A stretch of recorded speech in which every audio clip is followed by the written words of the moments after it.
بسم اللہ الرحمن الرحیم۔ ساتھ تو کوئی قوت اور جماعت نہیں، اگر آپ کے قتال کے لیے حرب بن یزید کے موجودہ لشکر کے سوا کوئی بھی نہ آئے تب بھی آپ ان پر غالب نہیں آ سکتے، اور میں تو کوفہ سے نکلنے سے پہلے کوفہ کے سامنے آپ کے مقابلے پر آنے والا اتنا بڑا لشکر دیکھ چکا ہوں جو اس سے پہلے کبھی میری آنکھ نے نہ دیکھا تھا۔ میں آپ کو خدا کی قسم دیتا ہوں کہ ایک بالشت بھی ان کی طرف نہ بڑھیں۔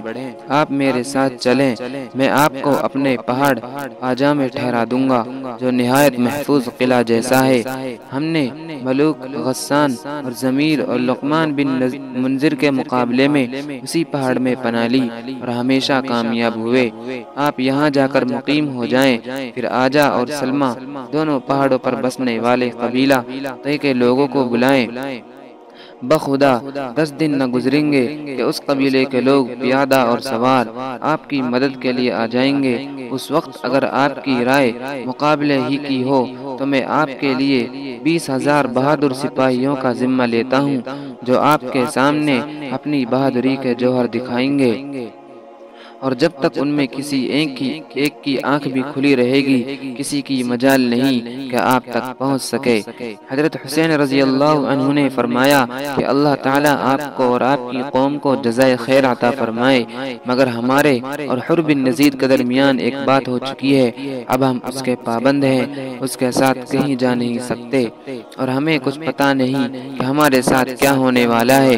طرمح بن عدی رخصت ہو گئے اور اپنے ساتھ سامان رسد لے کر دوبارہ آنے کا وعدہ کر گئے، اور پھر آئے بھی، مگر راستے میں حضرت حسین رضی اللہ عنہ کی شہادت کی غلط خبر سن کر لوٹ گئے۔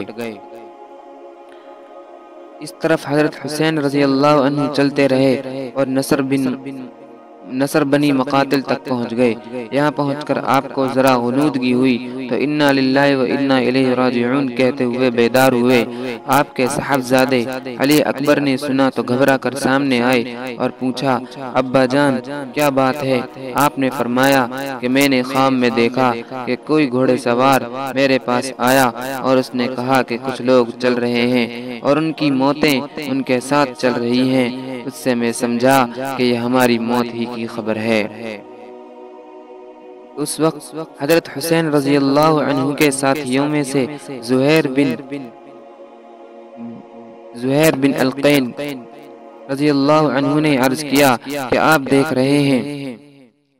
اس وقت حضرت حسین رضی اللہ عنہ کے ساتھیوں میں سے زہیر بن القین رضی اللہ عنہ نے عرض کیا کہ آپ دیکھ رہے ہیں کہ ہر آنے والی گھڑی مشکلات میں اضافہ کر رہی ہے اور ہمارے لیے موجودہ لشکر سے قتال کرنا آسان ہے بنسبت اس کے بعد آئے گا۔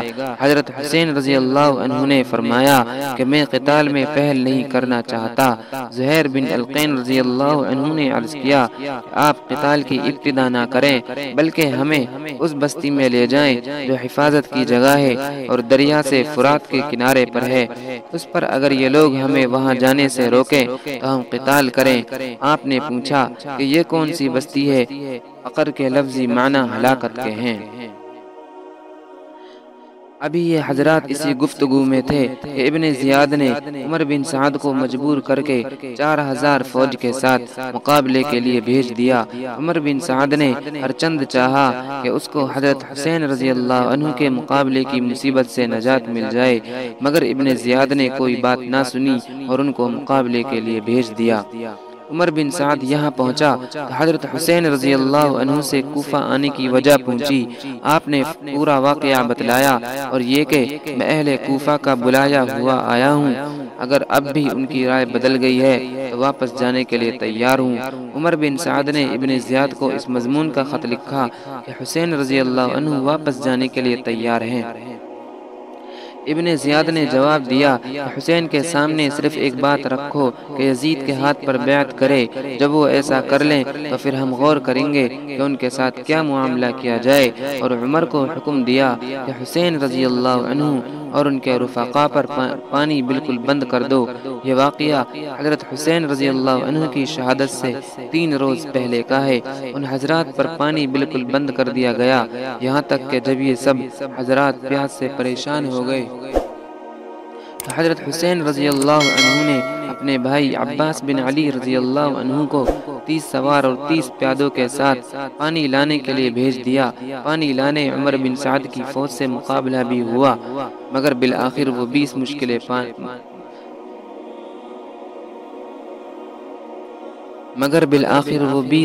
مشکیں پانی کی بھر لائے۔ اس کے بعد حضرت حسین رضی اللہ عنہ نے عمر بن سعد کے پاس پیغام بھیجا کہ آج رات کو ہماری ملاقات اپنے اپنے لشکر کے ساتھ ہو جانی چاہیے تاکہ ہم سب کے سامنے گفتگو کریں۔ عمر بن سعد اس پیام کے مطابق رات کو ملے۔ حضرت حسین رضی اللہ عنہ نے فرمایا کہ ہمارے بارے میں آپ 3 صورتوں میں سے کوئی اختیار کر لو۔ نمبر 1، میں جہاں سے آیا ہوں وہیں واپس چلا جاؤں۔ نمبر 2، یا میں یزید کے پاس پہنچ جاؤں اور خود اس سے اپنا معاملہ طے کروں۔ نمبر 3، یا مجھے مسلمانوں کی کسی سرحد پر پہنچا دو، جو حال وہاں کے عام لوگوں کا ہوگا میں اسی میں بسر کروں گا۔ بعض لوگوں نے آخری 2 صورتوں کا انکار کیا ہے کہ حضرت حسین رضی اللہ عنہ نے یہ 2 صورتیں پیش نہیں فرمائی۔ عمر بن سعد نے حضرت حسین رضی اللہ عنہ کی یہ تقریر سن کر بھی ابن زیاد کو خط لکھا کہ اللہ تعالیٰ نے جنگ کی آگ بجھا دی اور مسلمانوں کا کلمہ متفق کر دیا۔ مجھے حضرت حسین رضی اللہ عنہ نے 3 صورتوں کا اختیار دیا ہے اور ظاہر ہے کہ ان میں آپ کا مقصد پورا ہوتا ہے اور امت کی اس میں صلاح و فلاح ہے۔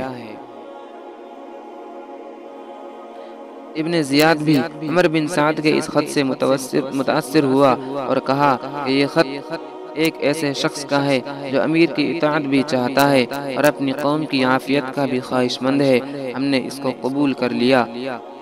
شمر ذی جوشن نے کہا کہ آپ حسین رضی اللہ عنہ کو مہلت دینا چاہتے ہیں کہ قوت حاصل کر کے پھر تمہارے مقابلے پر آئے۔ وہ اگر آج تمہارے ہاتھ سے نکل گئے تو پھر کبھی تم ان پر قابو نہ پا سکو گے۔ مجھے اس میں عمر بن سعد کی سازش معلوم ہوتی ہے، کیونکہ میں نے سنا ہے کہ وہ راتوں کو آپس میں باتیں کرتے ہیں۔ ہاں، آپ حسین رضی اللہ عنہ کو اس پر مجبور کریں کہ وہ آپ کے پاس آ جائیں، پھر آپ چاہے سزا دیں چاہے معاف کریں۔ ابن زیاد نے شمر کی رائے قبول کر کے عمر بن سعد کو اسی مضمون کا خط اور خود شمر ذی جوشن ہی کے ہاتھ عمر بن سعد کے پاس بھیجا اور یہ ہدایت کر دی کہ اگر عمر بن سعد اس حکم کی تعمیل فوراً نہ کرے تو اس کو قتل کر دیا جائے اور اس کی جگہ تم خود لشکر کے امیر ہو۔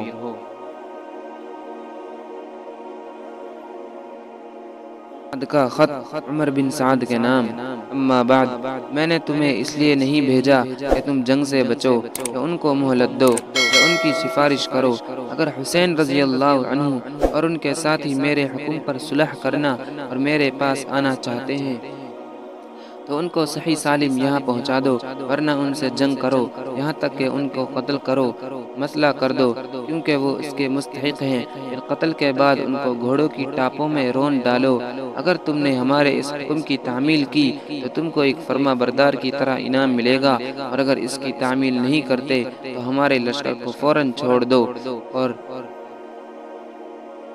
چارج شمر کے سپرد کر دو۔ السلام۔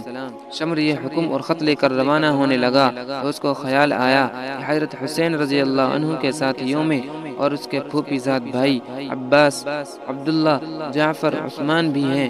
ابن زیاد سے ان چاروں کے لیے امان حاصل کیا اور روانہ ہو گیا۔ شمر نے پروانہ امان کسی قاصد کے ہاتھ ان چاروں بزرگوں کے پاس بھیج دیا۔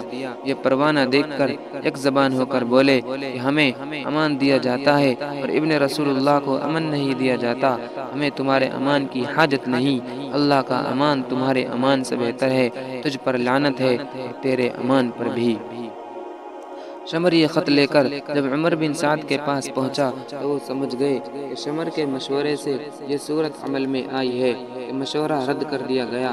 اس کو کہا کہ تم نے بڑا ظلم کیا کہ مسلمانوں کا کلمہ متفق ہو رہا تھا، اس کو ختم کر کے قتل و قتال کا بازار گرم کر دیا۔ بالآخر حضرت حسین رضی اللہ عنہ کو یہ پیام پہنچایا گیا۔ آپ نے اس کے قبول کرنے سے انکار فرما دیا کہ اس ذلت سے موت بہتر ہے۔ حضرت حسین رضی اللہ عنہ کا آن حضرت صلی اللہ علیہ وسلم کو خواب میں دیکھنا۔ شمر ذی جوشن اس محاذ پر محرم کی 9 تاریخ کو پہنچا تھا۔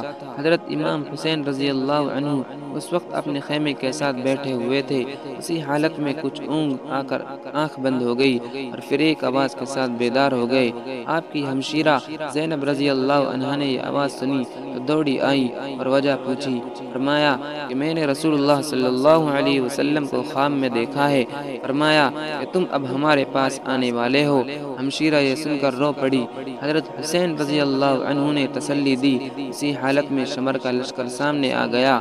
آپ کے بھائی عباس رضی اللہ عنہ آگے بڑھے اور حریف مقابل سے گفتگو ہوئی۔ اس نے بلا مہلت قتال کا اعلان سنایا۔ عباس رضی اللہ عنہ نے آ کر حضرت حسین رضی اللہ عنہ کو اطلاع دی۔ حضرت حسین رضی اللہ عنہ نے فرمایا کہ ان سے کہو کہ آج کی رات قتال ملتوی کر دو تاکہ میں آج کی رات میں وصیت اور نماز و دعا اور استغفار کر سکوں۔ شمر اور عمر بن سعد نے اور لوگوں سے مشورہ کرنے کے بعد مہلت دے دی اور واپس ہو گئے۔ میری بہن، میں تمہیں خدا کی قسم دیتا ہوں کہ میری شہادت پر تم کپڑے پھاڑنا یا سینہ کوبی وغیرہ ہرگز نہ کرنا، آواز سے رونے چلانے سے بچنا۔ یہ وصیت فرما کر باہر آ گئے اور اپنے اصحاب کو جمع کر کے تمام شب تہجد اور دعا و استغفار میں مشغول رہے۔ یہ عاشورہ کی رات تھی۔ صبح کو یوم عاشورہ روز جمعہ اور ایک روایت کے موافق روز شنبہ تھا۔ صبح کی نماز سے فارغ ہوتے ہی عمر بن سعد لشکر لے کر سامنے آ گیا۔ حضرت حسین رضی اللہ عنہ کے ساتھ اس وقت کل 72 اصحاب تھے، 32 سوار اور 40 پیادہ۔ آپ نے بھی مقابلے کے لیے اپنے اصحاب کی صف بندی فرمائی۔ حر بن یزید حضرت حسین رضی اللہ عنہ کے ساتھ عمر بن سعد نے اپنے لشکر کو 4 حصوں پر تقسیم کر کے ہر ایک حصے کا ایک امیر بنایا تھا۔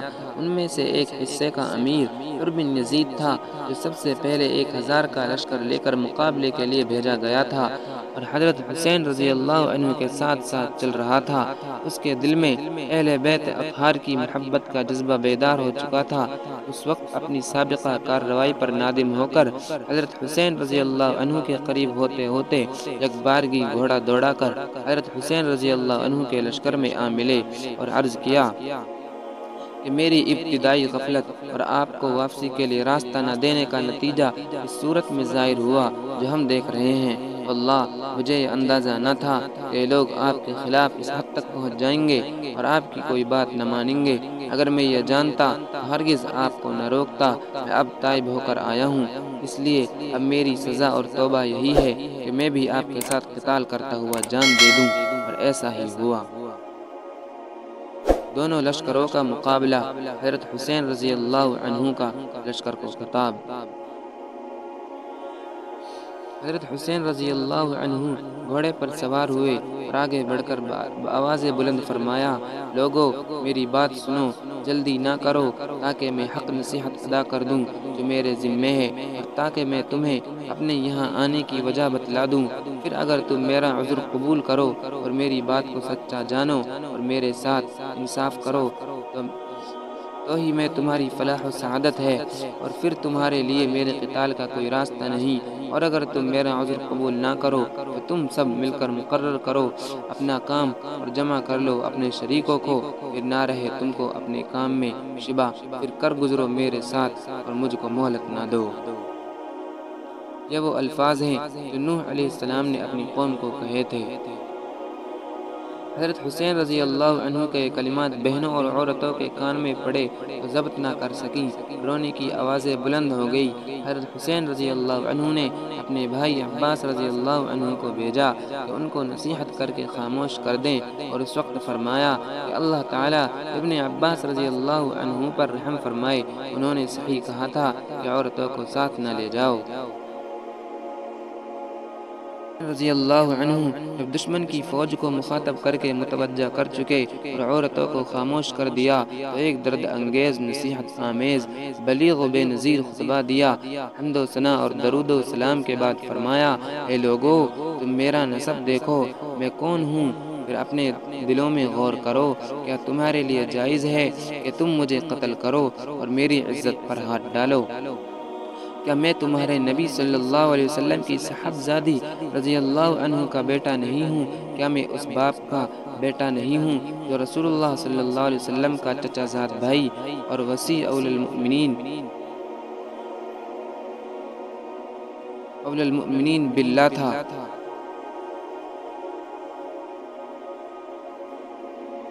کیا سید الشہداء حمزہ میرے باپ کے چچا نہیں تھے؟ کیا جعفر طیار میرے چچا نہیں تھے؟ کیا تمہیں یہ حدیث مشہور نہیں پہنچی کہ رسول اللہ صلی اللہ علیہ وسلم نے مجھے اور میرے بھائی حسن رضی اللہ عنہ کو سید شباب اہل الجنہ قرۃ عین اہل السنہ فرمایا ہے؟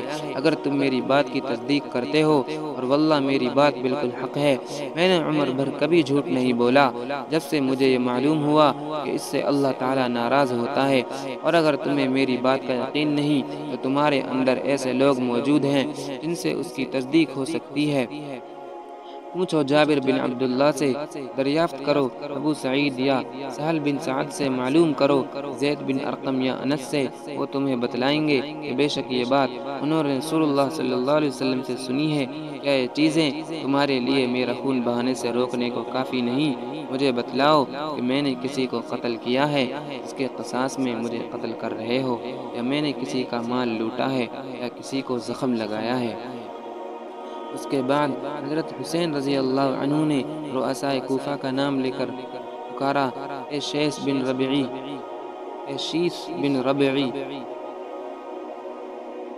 اے حجاز بن احبر، اے قیس بن اشعث، اے زید بن حارث، کیا تم لوگوں نے مجھے بلانے کے لیے خطوط نہیں لکھے؟ یہ سب لوگ مکر گئے کہ ہم نے نہیں لکھے۔ حضرت حسین رضی اللہ عنہ نے فرمایا کہ میرے پاس تمہارے خطوط موجود ہیں۔ اس کے بعد فرمایا، اے لوگو، اگر تم میرا آنا پسند نہیں کرتے تو مجھے چھوڑ دو، میں کسی ایسی زمین پر چلا جاؤں جہاں مجھے امن ملے۔ قیس بن اشعث نے کہا کہ آپ اپنے چچا زاد بھائی ابن زیاد کے حکم پر کیوں نہیں اتر؟ بھائی ہیں، آپ کے ساتھ برا سلوک نہ کریں گے۔ حضرت حسین رضی اللہ عنہ نے فرمایا کہ مسلم بن عقیل کے قتل کے بعد بھی تمہاری یہی رائے ہے؟ واللہ میں کبھی اس کو قبول نہ کروں گا۔ یہ فرما کر حضرت حسین رضی اللہ عنہ گھوڑے سے اتر آئے۔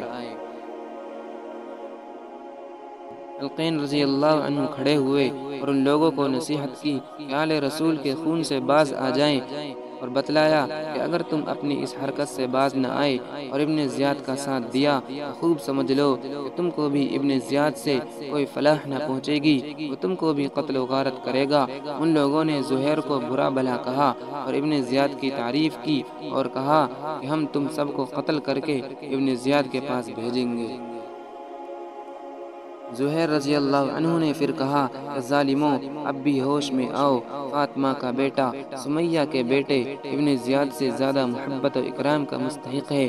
اگر تم ان کی امداد نہیں کرتے تو ان کو اور ان کے چچا زاد بھائی یزید کو چھوڑ دو کہ وہ آپس میں نپٹ لے، بخدا یزید بن معاویہ تم سے اس پر ناراض نہ ہوگا۔ تو گفتگو طویل ہونے لگی تو شمر نے پہلا تیر ان پر چلا دیا۔ اس کے بعد حر بن یزید رضی اللہ عنہ، جو اب تائب ہو کر حضرت حسین رضی اللہ عنہ کے لشکر میں شامل ہو گئے تھے، آگے بڑھ کر اور لوگوں کو خطاب کیا،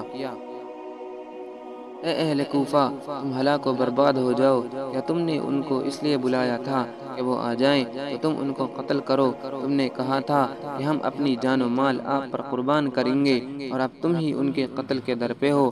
ان کو اس کی بھی اجازت نہیں دیتے کہ خدا کے طویل و عریض زمین میں کہیں چلے جائیں جہاں ان کو اور اہل بیت کو امن ملے۔ ان کو تم نے قیدیوں کے مثل بنا لیا ہے اور دریائے فرات کا جاری پانی ان پر بند کر دیا ہے، جس کو یہودی، نصرانی، مجوسی سب پیتے ہیں، اور جس میں اس علاقے کے خنزیر لوٹتے ہیں۔ حسین رضی اللہ عنہ اور ان کے اہل بیت پیاس سے بے ہوش ہو رہے تھے۔ تم نے محمد صلی اللہ علیہ وسلم کے بعد ان سے ان کی اولاد کے بارے میں نہایت شرمناک سلوک کیا۔ اللہ تعالیٰ قیامت کے روز تم کو پیاسا رکھے اگر توبہ نہ کرو اور اپنی حرکت سے باز نہ آؤ۔ اب حر بن یزید بھی تیر پھینک گئے، وہ واپس آ گئے اور حضرت حسین رضی اللہ عنہ کے آگے کھڑے ہو گئے۔ اس کے بعد تیر اندازی کا سلسلہ شروع ہوا، پھر گھمسان کی جنگ ہوئی، فریق مخالف کے بھی کافی آدمی مارے گئے۔ حضرت حسین رضی اللہ عنہ کے رفقا بھی شہید ہوئے۔ عمر بن یزید نے حضرت حسین رضی اللہ عنہ کے ساتھ ہو کر شدید قتال کیا، بہت سے دشمنوں کو قتل کیا۔ مسلم بن اوسجہ رضی اللہ عنہ زخمی ہو کر گر گئے۔ حبیب بن مطہر رضی اللہ عنہ ان کے پاس آئے اور کہا کہ جنت کی خوشخبری تمہارے لیے ہے۔ اگر میں یہ جانتا کہ میں بھی تمہارے پیچھے شہید ہونے والا ہوں تو میں تم سے تمہاری وصیت دریافت کرتا۔ انہوں نے کہا کہ ہاں، میں ایک وصیت کرتا ہوں، اور حضرت حسین کی طرف اشارہ کر کے کہا کہ جب تک زندہ ہو ان کی حفاظت کرنا۔ اس کے بعد شقی و بدبخت شمر نے چاروں طرف سے حضرت حسین اور ان کے رفقا پر حملہ بول دیا۔ حضرت حسین رضی اللہ عنہ کے رفقا نے بڑی بہادری سے مقابلہ کیا۔ کوفہ کے لشکر پر جس طرف حملہ کرتے تھے میدان صاف ہو جاتا تھا۔ جب عروہ بن قیس نے یہ حالت دیکھی تو عمر بن سعد سے مزید کمک طلب کی اور شیس بن ربیع سے کہا کہ تم کیوں آگے نہیں بڑھتے؟ اس وقت شیس سے نہ رہا گیا اور کہا کہ تم سب گمراہ ہو۔ ابن علی جو اس وقت روئے زمین پر سب سے بہتر ہیں، ان سے قتال کرتے ہو اور سمیہ زانیہ کے لڑکے ابن زیاد کا ساتھ دیتے ہو۔ عمر بن سعد نے جو کمک اور تازہ دم 500 سپاہی بھیجے یا کر مقابلے پر ڈٹ گئے۔ اصحاب حسین نے اس کا بھی نہایت بہادری سے مقابلہ کیا اور گھوڑے چھوڑ کر میدان میں پیادہ آ گئے۔ اس وقت بھی حر بن یزید نے سخت قتال کیا۔ اب دشمن نے خیموں میں آگ لگانا شروع کی۔ حضرت حسین رضی اللہ عنہ کے اکثر رفقا شہید ہو چکے تھے اور دشمن کے دستے حضرت حسین کے قریب پہنچ چکے تھے۔ ابو شمامہ ساعدی نے عرض کیا